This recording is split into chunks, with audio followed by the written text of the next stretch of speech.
छोटा सा सेगमेंट हम डील कर लेते हैं। ठीक है, तो हम सबसे पहले क्या आते हैं, हम सबसे पहले एनसीईआरटी पे, एनसीईआरटी का हमारा ये जो आज क्लास है, इसमें सबसे पहले कहते हैं कि यूपीएससी की शुरुआत कैसे करें। यूपीएससी की शुरुआत कैसे करें, ऐसा नहीं है कि और इसमें आज की क्लास का क्या महत्व है, हम ये समझते हैं कि एनसीईआरटी मुझे कैसे जो हेल्प करेगा। फॉर एग्जाम्पल अगर हम बात करें, जैसे ये हमें स्टूडेंट मिले या इस तरह से हमारी जो महत्वपूर्ण बातें हुई, मान लो जैसे ये आईएएस बने इस बार हमारे यहाँ स्टूडेंट ये सब, तो ये जब आईएएस बने तो एक्चुअली में आपकी तरह ये भी परेशान थे, राइट, ये भी जो है वो बुरी तरीके से परेशान थे कि हम कैसे अपनी तैयारी को करें, क्या करें, किस रूप में आगे लेकर जाएं, हम कैसे जो है अपनी पढ़ाई कर सकते हैं। तो जैसे आज आप ये क्वेश्चन पूछ रहे हो कि सर मैं एनसीईआरटी पढ़ूं ना पढ़ूं, वैसे कल को ये भी जो है वो यही क्वेश्चन पूछा करते थे कि हमें जो है वो किस तरह से पढ़ाई करनी चाहिए, हमें कैसे अपना सिलेक्शन लेना चाहिए, दुनिया भर की बातें। चलिए, तो हम यहीं से चलते हैं और तैयारी की शुरुआत कैसे करें। तैयारी की शुरुआत में मैंने पहले बताया था अपना माइंड फ्रेम तैयार करिए, गोल सेट करिए, इस पर मैं कई बार जो है वीडियो बना चुका हूं, तो आप लोग चैनल को सब्सक्राइब कर लें, तभी आपको पता चलेगा कि क्या करना है। अब यहां पर दो चीजें हैं, बाकी मैं इसके फिलोसफिकल पार्ट पर कई बार बात कर चुका हूं, क्या क्या डिटर्मिनेशन होना चाहिए, आप आईएएस क्यों बनना चाहते हैं, ये तय होना चाहिए आपके अंदर वो क्या चेंज फैक्टर्स हैं जो अपनी सोसाइटी में आईएएस बनने के बाद लेकर आना चाहते हैं, आईपीएस बनने के बाद लेकर आना चाहते हैं। लेकिन अब मैं सीधे आज कॉन्क्रीट टॉपिक पे बात करूंगा।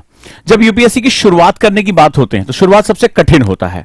ठीक है, शुरुआत जब कैसे करें में होता है, शुरुआत कब करें यह भी बड़ा इंपॉर्टेंट होता है। जब आप कैसे वर्ड पूछ रहे होते, बड़ी बात, ध्यान से मेरी बात को सुनना, तो कब करें, कहां करें, यह भी एक साथ पूछना पड़ता है। ठीक है, व्हेन सपोज दैट आपका बेस बिल्कुल निल है, निल बटा सन्नाटा है, आपने कभी यूपीएससी के बारे में सोचा भी नहीं था, अचानक से आपने किसी टॉपर को देखा, बोले अरे हमरे बिहार से नंबर 1 टॉपर, अब हमारा भी खून आज उबल रहा है, और आपका खून उबलना शुरू हुआ और आपने कहा अगले साल हम भी टॉपर बन जाए। किसी वीडियो देखा, बोला अरे एक साल में आईएएस टॉपर बना, अरे हम भी अगले साल टॉपर। अच्छा, निल बटा सन्नाटा है, नीचे से तुम्हारा सारा बेस गायब है।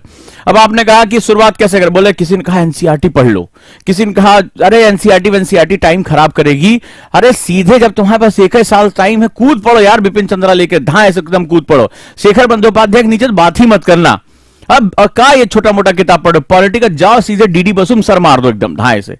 अब तुम सुनो यार, 1 साल में आईएएस बनना है और मन में एकदम उबल रहा है, अगले साल हमारा भी फोटो चारों तरफ लॉन्च करेगा, हम भी जो है वो यूट्यूब में आएंगे, चारों तरफ ये करेंगे। अब आपने क्या किया, बिना अपनी स्थिति को जाने, मेरी बात को ध्यान से समझना, बिना अपनी स्थिति को जाने, स्थिति का मतलब है कि मैं अभी किस लेवल पे हूं, क्या मेरे फंडामेंटल्स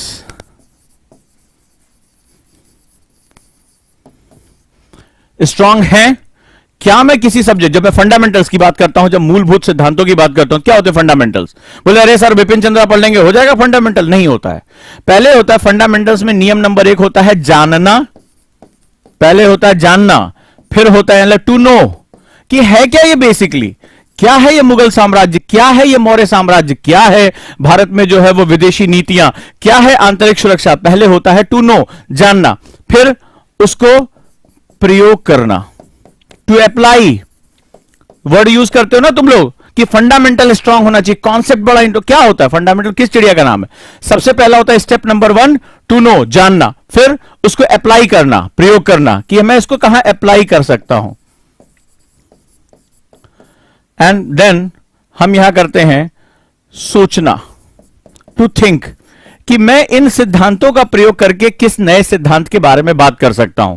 मैं मोदी डॉक्ट्राइन और गुजराल डॉक्ट्राइन को मिलाकर अपनी भारत की नेबर पॉलिसीज में इन सिद्धांतों को कैसे अनुप्रयोग में लेकर आ सकता हूं, कैसे मैं गांधी के अहिंसावादी सिद्धांत को, यानी गांधी का जो नॉन वायलेंस का कॉन्सेप्ट है, उसको मैं अपनी फॉरेन पॉलिसी में इन्वॉल्व कर सकता हूं, कैसे मैं चाणक्य की नीति का इस्तेमाल कर सकता हूं, क्या चीजों की नीतियों का इस्तेमाल करना है जहां मुझे थिंकिंग प्रोसेस में इन्वॉल्व होना है। जब आप इन प्रोसेस को इन्वॉल्व करते हैं तो उससे हम लोग बोलते हैं फंडामेंटल स्ट्रांग करना। फंडामेंटल स्ट्रांग करने के थोड़ा मतलब है कि सुबह अभी बच्चे ने पूछा कि सर मन में पढ़े या बोल बोल पढ़े, पढ़ डालो, और जब पढ़ डालो तो पहली बार में तुम सोचते हैं भाई साहब यस ये किताब हमने खत्म कर ली, अब तो हम जो चाचा चौधरी हो गए। बस दिक्कत यही है ना कि चाचा चौधरी और साबू के साथ यही बड़ी समस्या यहां पर हो जाएगी तुम्हारे लिए। तो जो आपको सबसे पहले अपनी स्थिति को डिफाइन करना होता है, मैं कहां हूं, इसी के हिसाब से आपको यह तय करना पड़ता है कि मुझे इस तैयारी में कितना समय देना है। मैं 0 लेवल पे हूं और मैंने बोल दिया अरे अगले साल तो भैया तुम्हारा जो है टॉप 10 में आ रहा है, टॉप 1 में आ रहा है, दैट मीन्स कि अब आप कभी भी उसके साथ जस्टिफाई नहीं कर पाओगे। तो अपना समय तय करो कि मुझे कितना समय लगाना है। मुझे फंडामेंटल बनाने के लिए 3 लेवल तय करने पड़ेंगे टू नो। सबसे पहले मेरा इंट्रोडक्शन तो हो जाए सब्जेक्ट में। जिंदगी में नहीं पता था बाबर कौन है, मुगल साम्राज्य ने क्या किया, भारत की विदेश नीति क्या है, भारत में जो है वो फंडामेंटल्स क्या है, भारत की आंतरिक सुरक्षा क्या है, भारत के कृषि कानून क्या है, लैंड रिफॉर्म्स क्या है, कॉर्नवालिस ने क्या किया, मुझे कुछ नहीं पता। और बोले भाई साहब 1 साल में हम आईएएस बनेंगे, इस बार हम भी जो है वो बड़का टॉपर बन के दिखाएंगे, उसका कोई फायदा नहीं निकलने वाला। ठीक है, पहले आपको जानना पड़ेगा कि पहले लेवल में मुझे जानना, अब जानने के लिए मुझे कितना समय लगेगा और जानने के लिए मेरे सोर्स क्या होंगे। क्या मैंने कहा कि अगर मुझे लेवल 1 पे जाना है तो मुझे जानने के लिए कितना समय लगेगा, टू नो टाइम, और कितने स्रोत की आवश्यकता पड़ेगी। ठीक है, ये मेरे लिए बहुत, और प्रक्रिया क्या होगी जानने की। फॉर एग्जाम्पल जैसे हम लोग यहां पर एनसीईआरटी है, तो एनसीईआरटी सबसे बेसिक फंडामेंटल है, जहां पर एनसीईआरटी में हम जब पढ़ते हैं तो हमें उसकी जानकारी पता चलती है क्या है ये सब्जेक्ट। बच्चों की तरह, छठी क्लास के बच्चों की तरह सिखाया गया कि वो देखो तुमने ध्रुव तारा देखा है कि नहीं देखा है, वो नॉर्थ में क्यों चमकता, वहां बात करते हो कहानियों के साथ आपको बेसिक फंडामेंटल आपका कवर कराया, तो आपको पता चलता अच्छा नॉर्थ पोल के ऊपर 90 डिग्री पे जेनिथ एंगल 0 लगाते हुए यहां पर जो है एक ध्रुव तारा, पोलरिस स्टार हमें दिखाई पड़ता है। आपको पहली बार जानकारी होती है कि यार ये चमकता हुआ तारा है, इसका एंगल बेसिकली क्या है। तो ये चीजें आपको पता चलती है। डायरेक्शंस क्या होती हैं, मैप पे ऊपर नॉर्थ क्यों रखा जाता है, सामने फेस पे ईस्ट क्यों रखा जाता है, आपको ये चीजें पता चलती हैं। फिर आप उसी हिसाब से अप्लाई करते हो कि किस तरह से हम इन क्वेश्चंस को अप्लाई कर पाते हैं।